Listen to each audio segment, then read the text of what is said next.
कक्षा 8 मा अध्ययन गरिरहेका विद्यार्थी भाइ बहिनीहरू, आज हामी कक्षा 8 को विज्ञान विषयको मेजरमेन्ट भन्ने पहिलो पाठ अर्थात् नाप भन्ने पहिलो पाठको बारेमा अध्ययन गर्न गइरहेका छौँ। त यो नाप भन्ने पाठको बारेमा अध्ययन गर्दा सबभन्दा पहिले म नापको महत्त्व र नाप भनेको के हो भन्ने भाइ बहिनीहरूलाई बताउन जाँदैछु। त भाइ बहिनीहरू, नापको महत्त्वलाई म दुई तरिकाले बताउँ है। हाम्रो दैनिक जीवनमा नापको ठुलो महत्त्व छ। जस्तै हामीहरू यदि बजारमा तरकारी किन्न जान्छौँ भने चाहे आलु किनौँ, चाहे टमाटर किनौँ अथवा हामीले जेसुकै काउली किन्न जाँदा हामी के गर्छौँ भने 1 केजी देऊ अथवा आधी केजी देऊ अथवा 2 केजी देऊ भन्छौँ। उसले एक किसिमको तराजु देखाउँछ, यस्तो तराजु निकाल्छ र त्यसमा एउटा ठाउँमा ढक राख्छ र अर्को ठाउँमा उसले के गर्छ, सामग्री राख्छ र जब बिम ब्यालेन्स हुन्छ तब उसले ल 1 केजी भयो वा आधा केजी भयो भनेर हामीलाई भन्छ। त्यो तराजुलाई म भाइ बहिनीहरूलाई यहाँ स्क्रिनबाट देखाउँदैछु। भाइ बहिनीहरू स्क्रिनमा हेरौँ त। किसिमको एउटा तराजु हुन्छ जसमा तिमीले देखिरहेका छौ नि, एउटा बिम लामो छ, बिचमा एउटा पोइन्टर छ र दुईतिर प्यान छ, लेफ्ट प्यान र राइट प्यान लेखिएको छ। त यस्तो तराजुको एउटा प्यानमा चाहिँ नि यस्तो एउटा स्ट्यान्डर्ड ढक राखिन्छ। यहाँ हेर्दा भाइ बहिनीहरू, यो स्ट्यान्डर्ड ढक राखिन्छ। यो चाहिँ 100 ग्रामको हो। यस्तै ठुलो आकारको 200 ग्रामको हुन्छ, यस्तै 500 ग्रामको हुन्छ, आधी केजी भन्छौँ, यस्तै 1 केजी हुन्छ, यस्तै 2 केजी हुन्छ। एउटा प्यानमा यस्तो स्ट्यान्डर्ड ढक राखेर अर्को प्यानमा हामी तरकारी राखेर अनि जोख्छौँ। जब बिम ब्यालेन्स हुन्छ तब हामी यो यति भयो भनेर लिन्छौँ। यति मात्रै कहाँ हो र, हामीले यदि कुनै किराना पसलमा गयौँ भने किराना पसलमा हामीले चामल किन्नुपर्छ, दाल किन्नुपर्छ, चना किन्नुपर्छ। त्यस्तो अवस्थामा हामी अर्को किसिमको ब्यालेन्स युज गर्छौँ। हेर त भाइ बहिनीहरू, यो डिजिटल ब्यालेन्स चाहिँ नि आजकल किराना पसलमा व्यापक प्रयोगमा आइरहेको छ। यो दुईटैले के नाप्छ, हामी पिण्ड नापिरहेका छौँ। स्ट्यान्डर्ड परिमाणसँग तुलना गरेर पिण्ड नापिरहेका छौँ। त अब भाइ बहिनीहरू, यो भयो तरकारी किन्ने कुरा, किराना पसलमा गएर खानेकुरा किन्ने कुरा। अब हामी यदि दुध नाप्छौँ वा तेल नाप्छौँ भने हिजो आज हुन त दुधको प्याकेट र तेलको प्याकेटहरू पनि आइरहेका छन्, तर कुनै ठाउँमा खुला रूपमा दुध किन्नु पऱ्यो भने एउटा स्पेसल टाइपको भाँडा हुन्छ, त्यसबाट भरेर पोलिथिनको सानो ब्यागमा राखेर हामीलाई दिने गरेको हुन्छ। त्यो आधी केजीको 1 केजीको हुन्छ। अनि त्यसै गरेर तेलको मिलहरूमा गएर हामीले नाप्नु पर्यो, 1 लिटर 2 लिटर लिनु पर्यो भने त्यस्तै किसिमको भाँडा। त्यहाँ हामी के नाप्दैछौँ, त्यहाँ हामी आयतन नाप्दैछौँ। अघि मैले भने पिण्ड नाप्दैछौँ, अहिले मैले भने आयतन नाप्दैछौँ। त्योदेखि बाहेक पनि अरू पनि छन् नि। जस्तै हामी कपडा पसलमा गयौँ, कपडा किन्नु पर्यो। कपडा किन्दाखेरि त्यो कपडाको चौडाइ त उति नै हुन्छ जसलाई हामी अरज भन्छौँ, तर लम्बाइ हाम्रो नाप गर्नुपर्ने हुन्छ। आधी मिटर, 1 मिटर, 2 मिटर, सर्टको लागि हो कि पेन्टको लागि हो कि हाम्रो नाप गरिन्छ। यहाँ हामी लम्बाइ नाप्दैछौँ। पिण्ड नाप्यौँ, आयतन नाप्यौँ, लम्बाइ नाप्यौँ। त्योदेखि बाहेक घरमा हामीलाई कुनै किसिमले समस्या भएर ज्वरो आयो, हामी थर्मोमिटर प्रयोग गरेर अर्थात् तापक्रम मापक यन्त्र प्रयोग गरेर हाम्रो शरीरको तापक्रम नाप्छौँ। यदि 98.6 डिग्री फरेनहाइट भन्दा बढी तापक्रम भयो भने हामीलाई ज्वरो आएको हुन्छ। 100 ज्वरो आयो कि अथवा 101 ज्वरो आयो कि, त्यहाँनिर तापक्रम नाप्दैछौँ। त्यसै गरेर तिमीले घरमा सुनेको पनि होला, आफ्नो बुवा आमाहरूले भनेको कुराहरू सुनेको होला। जग्गाको नाप गर्दाखेरि पहाडतिर रोपनी अथवा काठमाडौँमा रोपनी आनामा जग्गा नापिन्छ भने, तराईतिर नाप्नु पर्यो भने कट्ठा धुरमा नापिन्छ। यसरी दैनिक जीवनमा व्यापक रूपमा नापको प्रयोग हुन्छ। कहीँ लम्बाइ नाप्ने, कहीँ पिण्ड नाप्ने, कहीँ आयतन नाप्ने, कहीँ क्षेत्रफल नाप्ने। यी विभिन्न कारणले गर्दाखेरि हाम्रो दैनिक जीवनमा पनि नापको ठुलो महत्त्व छ। दोस्रो कुरा, विज्ञान विषयको पहिलो च्याप्टर नै मेजरमेन्ट, नाप किन राखेको, यसको पनि खास कारण छ है। नापदेखि पछाडिका अन्य च्याप्टरहरू जति पनि छन् तिनीहरूमा हामीले विभिन्न चिज नाप्नुपर्छ। नाप पछाडि जस्तै गति तथा प्रवेग भन्ने च्याप्टर, त्यसपछिबाट हाम्रो साधारण यन्त्र, अनि अझ पछाडि जाँदै गर्दाखेरि कार्यशक्ति र सामर्थ्य, धारा विद्युत र चुम्बकत्व, प्रकाश, ताप, त्यसमा अनेकौँ चिज नाप्नुपर्छ। कार्य नाप्नु पर्यो, सामर्थ्य नाप्नु पर्यो, अनि शक्ति नाप्नु पर्यो, धारा विद्युतमा करेन्ट नाप्नु पर्यो। त्यसै गरेर चाहिँ नि प्रकाश समेत हामी नाप्छौँ। प्रकाशको तीक्ष्णता कति भनेर त्यसलाई पनि नाप गर्न सकिन्छ। ताप शक्ति कति हो भनेर नाप्न सकिन्छ। अघि तापक्रम त अघि नै भनिसकेँ। यसरी विज्ञानको अध्ययनमा हरेक च्याप्टरमा विभिन्न चिजहरू नाप्न आवश्यक भएको हुनाले पहिलो च्याप्टर नै नाप भनेर त्यो च्याप्टरहरूमा पछाडिका च्याप्टरहरूमा नापिने विषयवस्तुको ज्ञान अगाडि नै राखिन्छ। यसरी नापको व्यापक महत्त्व छ दैनिक जीवनमा पनि विज्ञानको अध्ययनमा पनि। अब नाप भनेकै के हो अहिलेसम्म मैले भनेकै छैन। त भाइ बहिनीहरू नाप भने के? जस्तै यो कोठाको लम्बाइ नाप्नु पर्यो भने हामी के गर्छौँ? हामी यस्तो कुनै एउटा रुलर लिन सक्छौँ हैन, यो 1 फिट लम्बाइ भएको छ हैन। अब त्यस्तै गरेर अथवा यसले नाप्न सक्छौँ वा यो एउटा मिटर स्टिक हो तर 1 मिटर नभएर आधा मिटरको यो स्टिक हो। त्यसै गरेर वा हामी यो नाप्नको निमित्त यस्तो इन्च टेप लिन सक्छौँ हैन, अथवा यसलाई नाप्नको निमित्त अर्को किसिमको यो मेटलको टेप लिन सक्छौँ। यस्ता चिजहरू लिएर हामी यो कोठाको लम्बाइ नापिरहेछौँ। गरेको के भन्दा नथाहा पाइएको यो लम्बाइलाई स्तरीय थाहा पाइएको परिमाणसँग तुलना गरेको। त्यसैले गर्दा हामी नापलाई एउटा सिस्टमेटिक तरिकाले परिभाषित गर्नु पर्यो भने यसरी गर्न सक्छौँ। हेर त भाइ बहिनीहरू, मेजरमेन्ट पूर्व स्वीकृत स्तरीय परिमाणलाई थाहा नभएको परिमाणसँग तुलना गर्नुलाई नै नाप वा मापन भनिन्छ। The comparison of a standard recognized quantity with unknown quantity is called measurement। यसरी हामी भन्ने गर्छौँ। त नाप भनेको के हो भन्ने बताएँ अब मैले। अब यसपछि नाप्यौँ के भन्दा भौतिक परिमाण नाप्यौँ, फिजिकल क्वान्टिटी नाप्यौँ। फिजिकल क्वान्टिटी यो भनेको के? अब यतातिर लागौँ है। भौतिक परिमाण भने के? हामीले कुनै पनि चिजलाई यदि प्रत्यक्ष वा परोक्ष रूपले नाप गर्न सक्ने जुनसुकै चिजलाई हामी भौतिक परिमाण भन्छौँ। चाहे त्यो लम्बाइ होस् या घनत्व होस्, जेसुकै होस्। यदि हामीलाई भौतिक परिमाणलाई परिभाषित गर्नु पर्यो भने हामी यसरी परिभाषित गर्न सक्छौँ भाइ बहिनीहरू। यहाँ हेरौँ त, भौतिक परिमाण फिजिकल क्वान्टिटी प्रत्यक्ष वा अप्रत्यक्ष रूपले नाप गर्न सकिने सबै परिमाणहरूलाई भौतिक परिमाण भनिन्छ। The quantity which can be measured directly or indirectly are called physical quantity. जस्तै लम्बाइ, समय, पिण्ड, बल, गति, प्रवेग, शक्ति, सामर्थ्य, करेन्ट आदि भौतिक परिमाण हुन् हैन। Length, time, mass, force, velocity, acceleration, energy, power, current all are physical quantities. यसरी जुन चिजलाई प्रत्यक्ष वा परोक्ष रूपले नाप गर्न सकिन्छ। प्रत्यक्ष भनेको के? जस्तै यो लम्बाइ नाप्नु पऱ्यो भने सिधै यो एउटा फिट मैले उठाएँ, 1 फिटको यो उठाएँ रुलर अनि नाप्न थालेँ भने अब कुनै मानिसको गति नाप्नु पऱ्यो भनेदेखि त यस्तो चिजले नाप्न सकिँदैन। उसले जम्मा कति दूरी पार गर्यो, त्यो पार गर्नलाई कति समय लाग्यो, जम्मा दूरीलाई समयले भाग गरेर हामी गति नाप्छौँ। यो परोक्ष रूपले नाप गर्यो, तर नाप त गर्न सकियो नि। त्यसरी नाप गर्न सकिने हरेक परिमाणलाई भौतिक परिमाण भनिन्छ। कतिपय परिमाणहरू नाप्न सकिँदैन फेरि। जस्तै 2 जना केटाहरू झगडा गरे, 2 जना खुब रिसाए, को कति रिसायो, ऊ बढी रिसायो कि ऊ बढी रिसायो, कतिले बढी रिसायो, हामी नाप्न सक्छौँ र सक्दैनौँ। त्यस्तै एउटा मानिस खाना नपाएर तिम्रो अगाडि आइपुग्यो, अब तिम्रो साह्रै माया लाग्यो, तिमीले उसलाई 1 प्याकेट चाउचाउ दियो, अर्कोलाई पनि माया लाग्यो, उसले 20 रुपियाँ दियो अर्को चिज खाऊ भनेर। त कसले माया गर्यो, कति माया गर्यो, उसले भन्दा उसले बढी माया गर्यो, त्यो नाप्न सकिँदैन। रिस, माया, ईर्ष्या, द्वेष यी सबै कुराहरू भौतिक परिमाण होइनन्। यस्ता परिमाणहरूलाई नाप गर्न सकिँदैन। तर अघि मैले भनेका परिमाणहरू गति, प्रवेग, बल यी सबै भौतिक परिमाणहरूलाई हामी नाप गर्न सक्छौँ। अब भौतिक परिमाणलाई पनि 2 भागमा विभाजन गर्न सकिन्छ। एउटा स्वतन्त्र अस्तित्व भएको, अरूबाट निर्माण नहुने त्यस्तो खालको भौतिक परिमाण। एउटा चाहिँ अरूमा आधारित भएको, स्वतन्त्र अस्तित्व नभएको, त्यस्तो 2 किसिमको भौतिक परिमाण हुन्छ। त्यसलाई म तिमीहरूको सामने परिभाषा प्रस्तुत गर्दैछु। हेर त भाइ बहिनीहरू, आधारभूत भौतिक परिमाण फन्डामेन्टल फिजिकल क्वान्टिटी अन्य भौतिक परिमाणहरूमा निर्भर नगर्ने स्वतन्त्र भौतिक परिमाणहरूलाई आधारभूत भौतिक परिमाण भनिन्छ।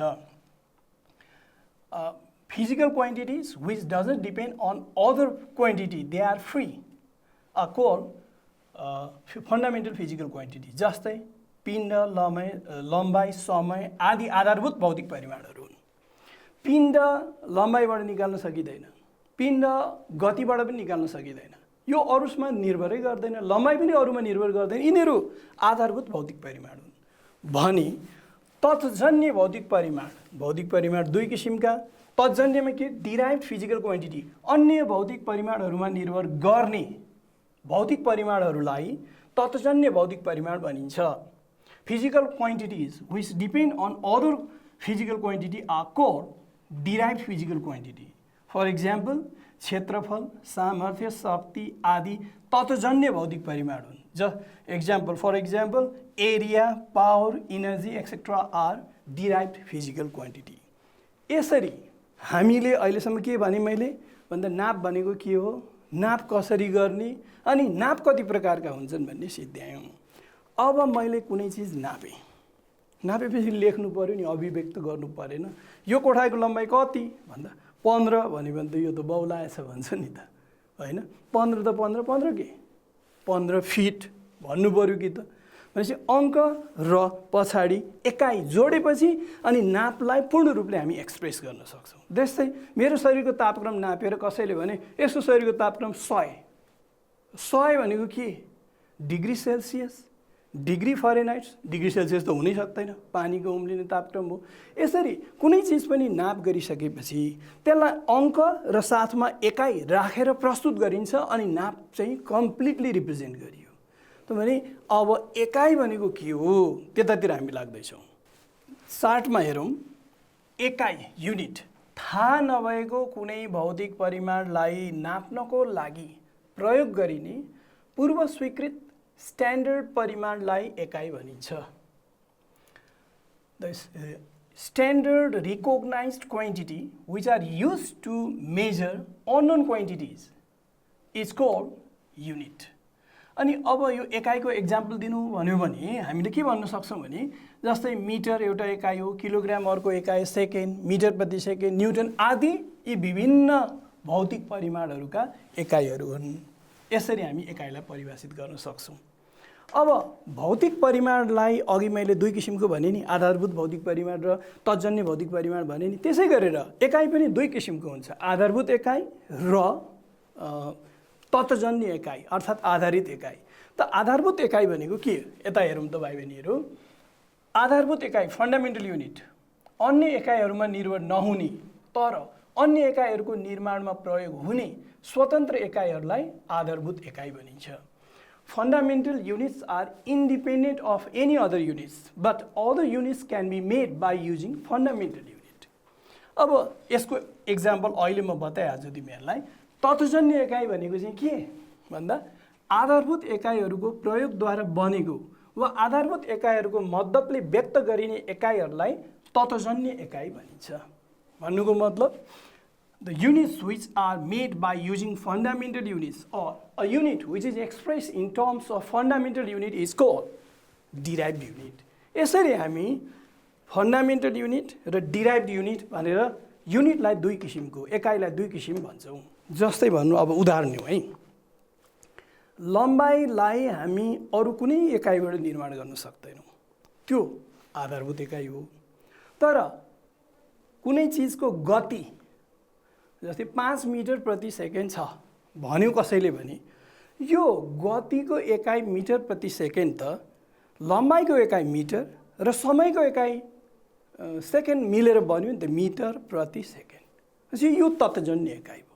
त्यस्तै किलोग्राम अन्य कुनै एकाइबाट बन्दैन भने अब यो कोठाको क्षेत्रफल नाप्नु पर्यो भने त्यो क्षेत्रफल नाप्नुलाई त लम्बाइ नाप्नु पर्यो, फेरि चौडाइ नाप्नु पर्यो, अनि दुईटालाई गुन्नु पर्यो।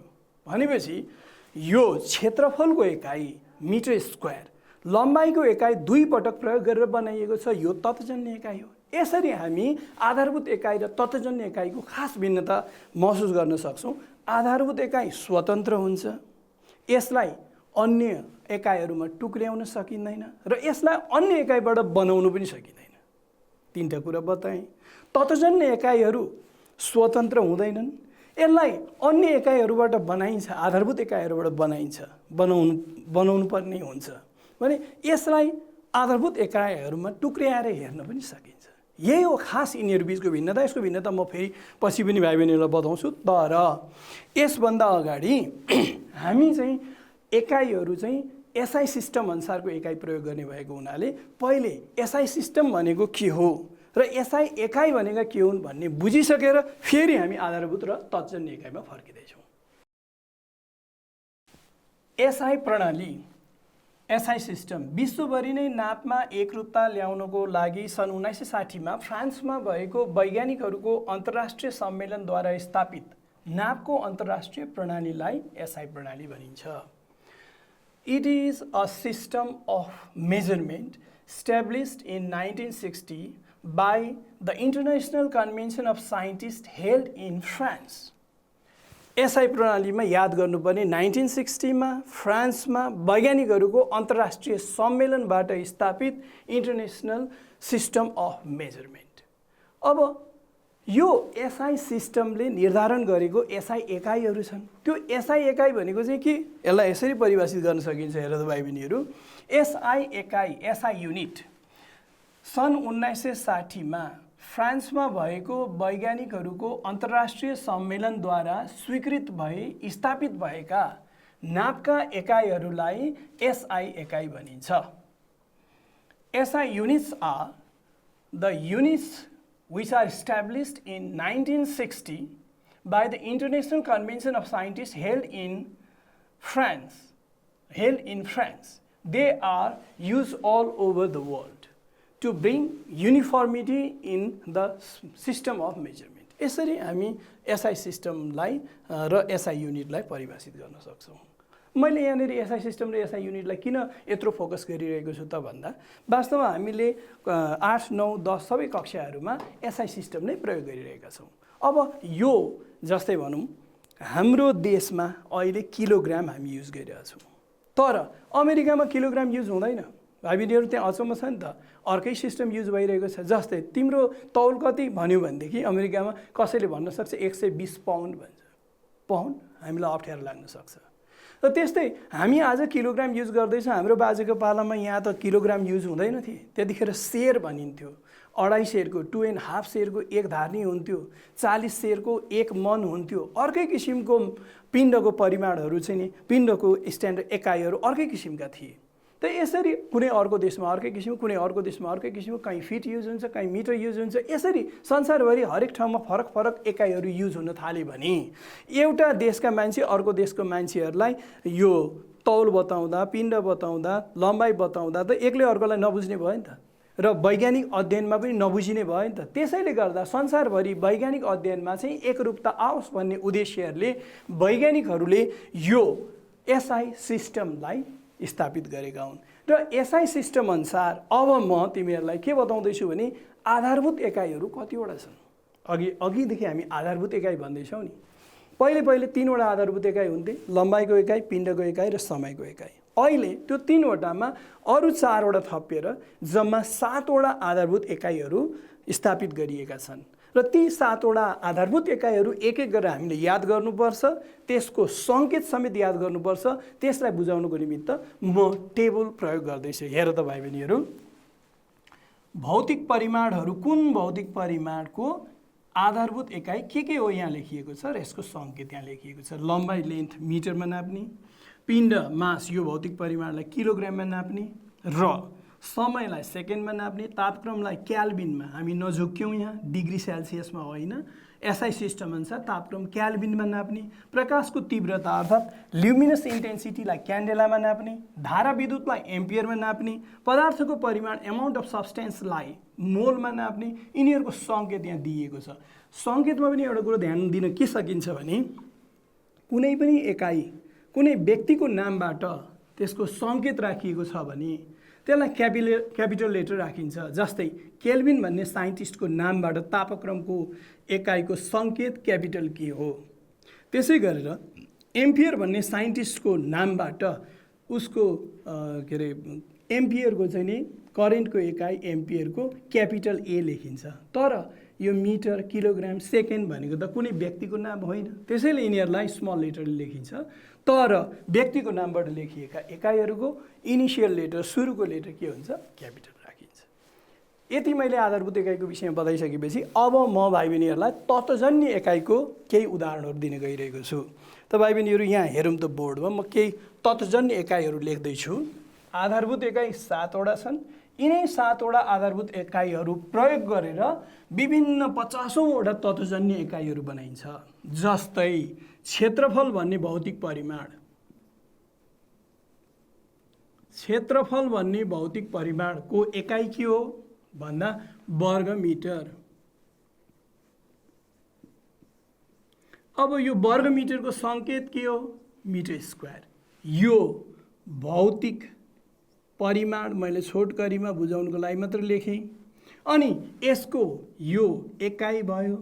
हामी तत्त्वजन्य एकाइको बारेमा कुरा गर्दैछौँ। अनि यो के हो? एकाइको सङ्केत। यसरी क्षेत्रफलको एकाइ वर्ग मिटर, वर्ग मिटरको सङ्केत मिटर स्क्वायर। अब यसै गरेर अब गति भनौँ। गतिको एकाइ के? मिटर प्रति सेकेन्ड। मिटर प्रति सेकेन्ड। अब यसको सङ्केत के हुन्छ? Metre per second. यसरी लेखिन्छ। यो हामी तत्त्वजन्य एकाइको कुरा गर्दैछौँ, आधारभूत एकाइहरूको आधारमा बनेको, आधारभूत एकाइहरू प्रयोग गरेर बनिएको। त्यस्तै अब हामी बलको कुरा गरौँ। बलको एकाइ के हो भन्दा न्युटन हो। अब न्युटनको सङ्केत त एन हो, तर यो त एउटा साइन्टिस्टको नामबाट लिएको बलको एकाइ हो, साइन्टिस्टको नामबाट लिएको बलको एकाइ हो। तर यसको एक्सपान्डेड रूप अर्थात् विस्तृत रूप चाहिँ के? केजी मिटर प्रति वर्ग सेकेन्ड हो। हेर, यसबाट के बुझियो भने न्युटन भन्ने एकाइ, तत्त्वजन्य एकाइ चाहिँ किलोग्राम, मिटर र सेकेन्ड 2 पटक प्रयोग गरेर बनेको रहेछ भन्ने बुझियो। यसको मतलब यो स्वतन्त्र एकाइ होइन रहेछ, यो आधारभूत एकाइहरू मिलेर बनेको रहेछ, यो तत्त्वजन्य एकाइ हो। यसरी तिम्रो किताबमा थुप्रै तत्त्वजन्य एकाइहरू छन् नि। 9वटा त किताबमा टेबलै बनाएर दिएको छ। क्षेत्रफलको एकाइ, आयतनको एकाइ तत्त्वजन्य एकाइ हो।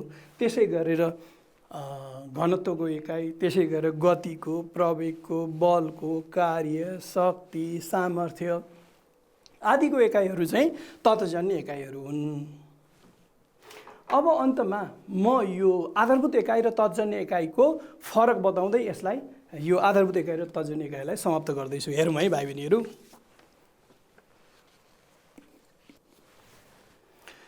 आधारभूत एकाइ र तत्त्वजन्य एकाइमा केही खास भिन्नताहरू मैले यहाँ लेखेको छु भाइ बहिनीहरू। हेरौँ त, यो स्वतन्त्र हुन्छ, जो अन्य कुनै पनि एकाइहरूमा निर्भर गर्दैन। It is independent and does not depend on other units. यो एक वा एकभन्दा बढी आधारभूत एकाइहरूको गुणन वा भागक्रियाबाट बन्दछ तत्त्वजन्य एकाइ। It forms by the multiplication or division of 1 or more fundamental units. अर्कोतिर नम्बर 2, एसआई प्रणाली अनुसार 7वटा मात्र आधारभूत एकाइहरू छन्। तत्त्वजन्य एकाइहरू 50औँको सङ्ख्यामा छन्। There are only 7 fundamental units but there are numerous derive units. यसलाई अन्य प्राथमिक एकाइहरूमा टुक्र्याउन सकिँदैन। It can not be broken down into other primary units. यसलाई आधारभूत एकाइहरूमा टुक्र्याउन सकिन्छ। It can be broken down into fundamental units. तत्त्वजन्य एकाइहरूको मद्दतले आधारभूत एकाइहरूलाई अभिव्यक्त गर्न सकिँदैन। It can not be expressed in terms of derived units. Fundamental unit cannot be expressed in terms of derived units. तत्त्वजन्य एकाइको चाहिँ आधारभूत एकाइहरूको मद्दतले तत्त्वजन्य एकाइलाई अभिव्यक्त गर्न सकिन्छ। It can be expressed in terms of fundamental units.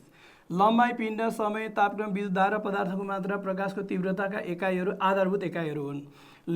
Unit of length, mass, time, temperature, electric current, amount of substance, intensity of light आदि etc are the fundamental units. But यतातिर वेग, गति, प्रवेग, बल, मोमेन्ट, कार्य, शक्ति, सामर्थ्य, चाप, घनत्व आदि एकाइहरू तत्त्वजन्य एकाइहरू हुन्। Speed, velocity, acceleration, force, moment, work, energy, power, pressure, density etc are derive units. यिनीहरू तत्त्वजन्य र आधारभूत एकाइका आधारभूत फरकहरू हुन्। भाइ बहिनीहरू, अब म सरसरी तिमीहरूलाई पिण्ड तौल र समयका एकाइहरू चाहिँ पहिचान गर्न सकिने गरिकन केही कुरा अगाडि बढाउँदैछु।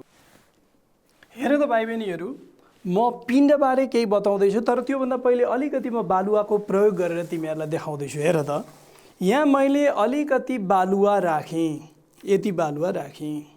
अब यहाँ अर्को धेरै त्योभन्दा यहाँ बालुवा अर्को पनि राखेँ। ल हेरौँ त अब यो दुईवटा। अब यसलाई तुलना गर त। तुलना गर्दा के भन्छ, यहाँ कम बालुवा छ, यहाँ धेरै बालुवा छ। यो त लेम्यान आन्सर भयो।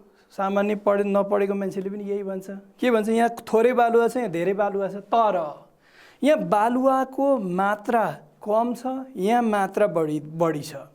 भन्नुको मतलब हामीले पिण्डलाई परिभाषित गर्दा के भनेर परिभाषित गर्छौँ भने वस्तुमा रहेको पदार्थको परिमाणलाई त्यस वस्तुको पिण्ड भनिन्छ। भन्नुको मतलब यसमा पदार्थको परिमाण कम छ, यसमा पदार्थको परिमाण बढी छ। पदार्थको परिमाण कम भए पिण्ड कम, बढी भए पिण्ड बढी। वस्तुमा रहेको पदार्थको परिमाण त्यस वस्तुको पिण्ड भनिन्छ।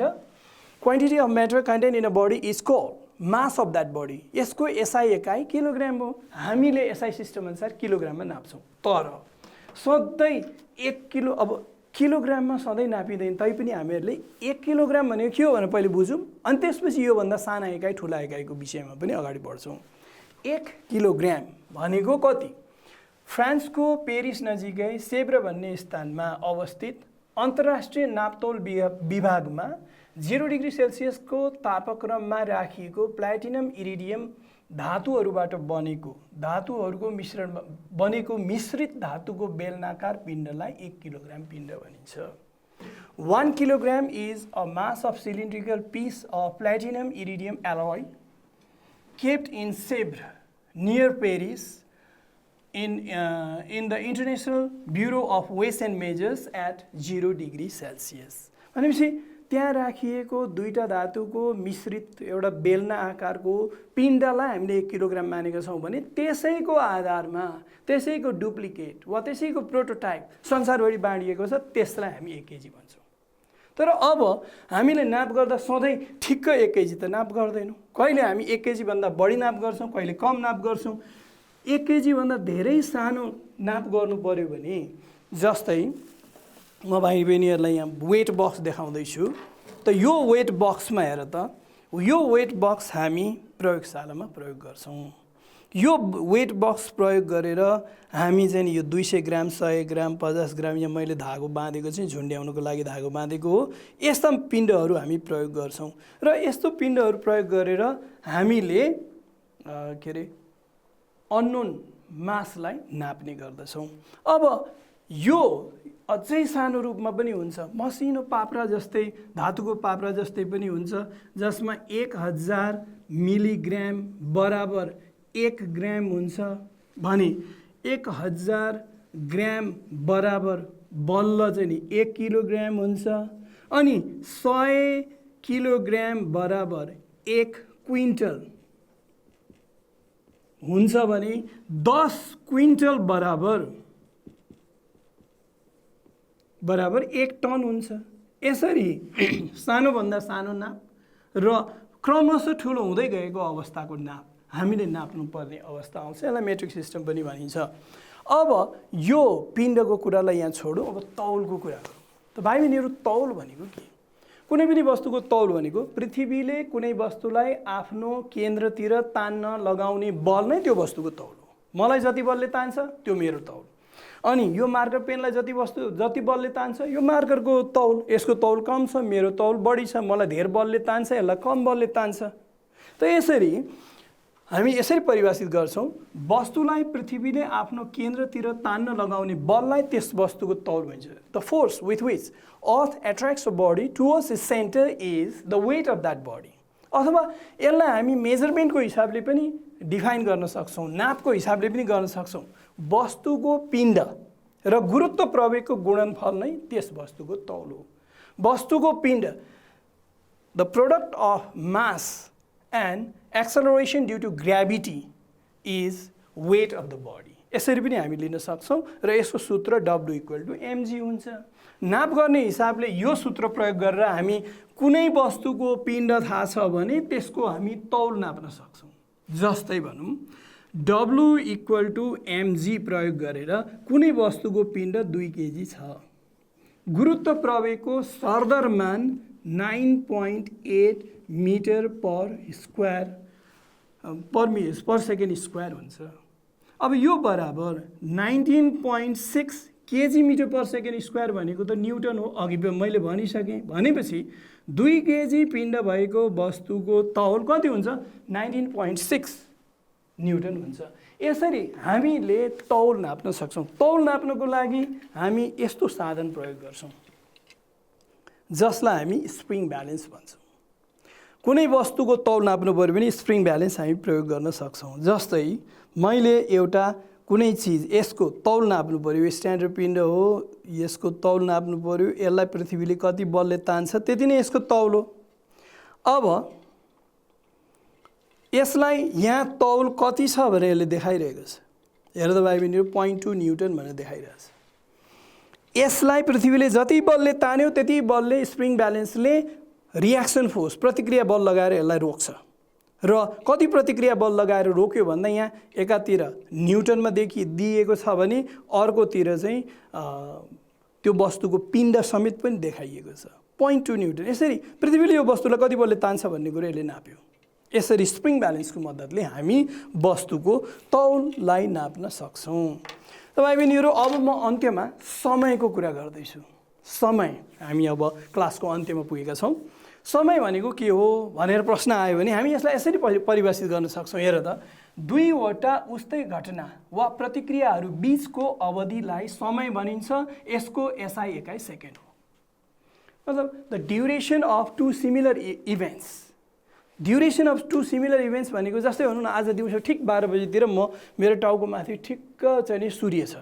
अब भरे बेलुका हुन्छ, भरे फेरि रात पर्छ, अनि भोलि बिहान हुन्छ, अनि दिउँसो फेरि त्यही समय आउँछ, मेरो टाउकोमाथि ठ्याक्क आउँछ त्यो सूर्य भने जेनिथ भन्छौँ नि हामी। यसरी अब दुईवटा सिमिलर इभेन्ट भयो नि त, दुईवटा उस्तै घटनाहरू घटे नि, त्यो घटनाहरू बिचको जुन अवधि छ यसलाई समय भनिन्छ। यसलाई हामी एक दिन भन्ने गर्छौँ है। अब समय नाप्न विभिन्न किसिमका घडीहरू प्रयोग गरिन्छ। त म तिमीलाई घडीहरू देखाउनुभन्दा पहिले एकपटक चाहिँ नि समयको एसआई एकाइ सेकेन्ड हो भन्ने कुरो चाहिँ यहाँ सम्झाउन चाहन्छु। भाइ बहिनीहरू, यो मैले यहाँ विभिन्न किसिमका घडीहरू तिमीहरूको सामुन्नेमा देखाउँदैछु। त घडी हेर त भाइ बहिनीहरू स्क्रिनमा, यो पेन्डुलम क्लक जसमा एउटा पेन्डुलम यसरी झुल्छ, एक ठाउँबाट सुरु हुन्छ, अर्को ठाउँ पुग्छ, फेरि त्यही ठाउँमा आउँछ, एकपटक फेरि दुईपटक यसरी झुल्ने हो। त्यसै गरी यो चाहिँ नि क्वार्ट्ज क्लक भनिन्छ। यसको भित्रपट्टि एउटा क्वार्ट्ज यसरी चलिरहन्छ एक नासले। र अर्को हेर, यसलाई डिजिटल क्लक भनिन्छ। यसमा अङ्कहरू राखिएको देखिन्छ, यसलाई डिजिटल क्लक भनिन्छ। त्यसै गरेर यो त एटमिक क्लक हो, यहाँ त ठुलो मेसिन जस्तो पनि देखिन्छ हैन। यो हामीले नदेखेको चिज भयो, हामीले प्रयोग पनि नगरेको चिज हो। एक सेकेन्डको पनि लाखौँ गुणा थोरै समयले पनि फरक नपर्ने गरिकन समय नाप्नु पर्ने अवस्था आयो भने एटमिक क्लक युज गरिन्छ।